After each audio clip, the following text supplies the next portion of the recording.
Hey, how's it going? So, today I wanted to talk about how I got started in web development because it's quite a funny journey and it's a bit of a roller coaster. So, yeah, I thought I'd share my story with you guys.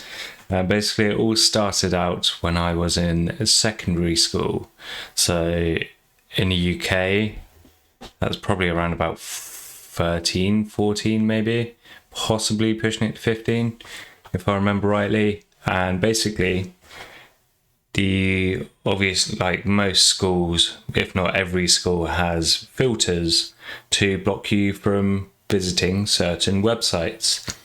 And a lot of those filters blocked gaming websites. So you can play, back in those days, you had flash games, and flash games were kind of the bee's knees. They were great. And you'd play them at lunchtime and you just get distracted all the time. So a lot of them got blocked, and I would try to find ways to get around this.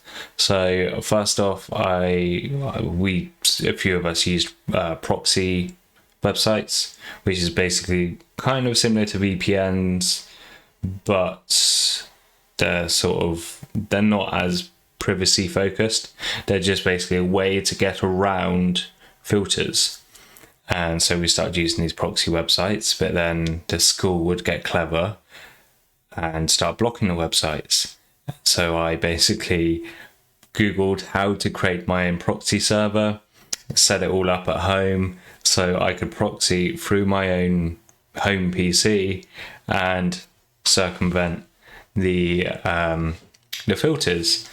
And that worked for a while, but sometimes the PC wouldn't always work correctly because I may have shut the PC down or forgotten to do something, and then I'd get to school and sometimes it wouldn't always work.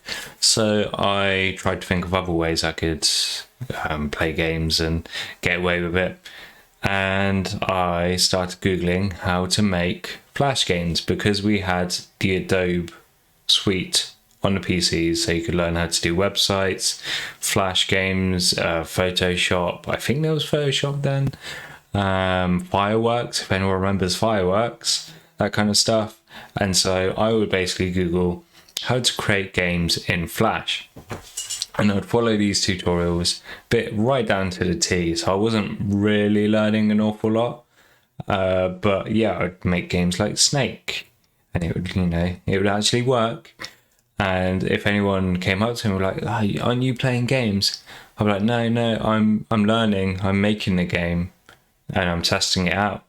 So then that kind of hit two birds with one stone because it circumvented the filters and teachers and prefects, because at lunchtime you'd have prefects walking around making sure you were using the computers to learn and not just to mess around on. So yeah, with prefects I could tell them I'm learning to build this game, and that's how I'd get around that. And then during that time we also got really big into RuneScape, if anyone remembers RuneScape Classic. Great game. And we got really into it. It's great. Started paying the membership and everything. And one of my friends really got into World of Warcraft, but I wasn't into that so much because I wanted to carry on playing RuneScape. He started looking into making his own private World of Warcraft server, which was really cool. I had a look, but I wasn't too keen on the whole, I think it's C++ coding and trying to hook up the database and everything. And then I said, I'm really into RuneScape. Could I do this with RuneScape? He said, yeah, there's a forum for it. And I think it still exists. It's called Moparscape. And basically you can download the SDKs and everything. You have to have Java and stuff installed to be able to create your own RuneScape private server. So that's what I did. And then I invited some of my friends to come onto my private server, and we'd mess around, and I'd code all these different menus and stuff. And I shared some of my code to the forums as well for other people to use, and other people were like, this is great, thanks. And that was kind of my first dive into development. It wasn't web development, it was game development, but it was still development all the same. And Flash used ActionScript, which was kind of similar to JavaScript, except you're dealing with frames and you say go forward to this frame, go back to this frame, stop here, so on and so forth. And yeah, so I made these games and it was all good fun. And then we got to the end of secondary school, you know, when you're going to college and you're trying to decide what you want to do. I basically wanted to go into animal care, complete turnaround of, you know, what I was doing in school and what I found interesting, because cheetahs were my favorite animal and they still are my favorite animal. And I wanted to basically go to Africa and save cheetahs, which is, you know, a cool thing to do. So I did my animal care first year, and we got to the end of the year, we got the results back, and it basically said, like, we can see most of your score that you got to get to where you are is from IT. Are you sure you want to carry on doing animal care? I thought to myself, I looked at my course manager and I was thinking, well, maybe animal care isn't the route I want to take. Maybe I'm not enjoying it as much as I thought I was. So yeah, I went away and kind of thought about it, and then it's actually, you know what? I do want to get into computing. So I went to another college, did like a all-round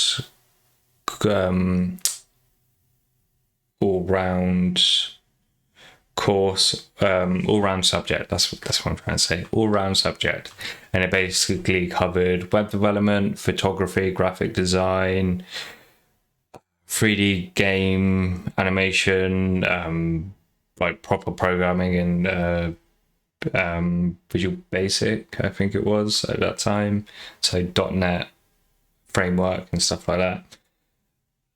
All these different things. Oh, and like hardware, building your own PCs and troubleshooting bits of hardware and PCs and stuff. And, you know, I found joy in all of it. Everything to do with PCs I found joy in. But where I found most joy was in web development, using PHP, JavaScript. That was where I wanted to go into. Obviously HTML, CSS and stuff like that as well. Your typical web stack. And so that's where I went into. It was, you know, one hell of a journey. The first job I ever got in web development only lasted 3 weeks because I wasn't at the level they were hoping I would be. So, you know, they were paying a junior salary. I was a junior looking at this as a junior, thinking, you know, they're going to train me up and do all this and everything. And I interviewed really well.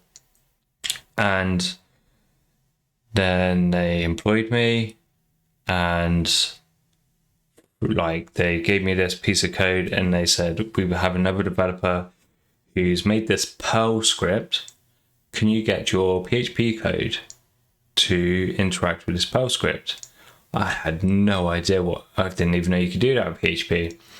So I'm there Googling it, trying to work it out. Like, okay, I need to execute a Perl script, and then it sends a request and you respond to that request. Okay, and it's all this stuff. And I'm like, right. And now I've got to make it look pretty. And I just couldn't work it out for the life of me.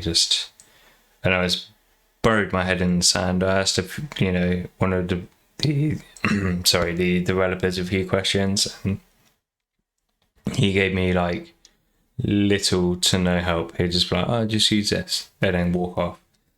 Okay, so I was trying to do it and just wasn't getting any better. And then 3 weeks later, they took me away into a room and said, we're really sorry, you're not at the level we were hoping you were going to be at.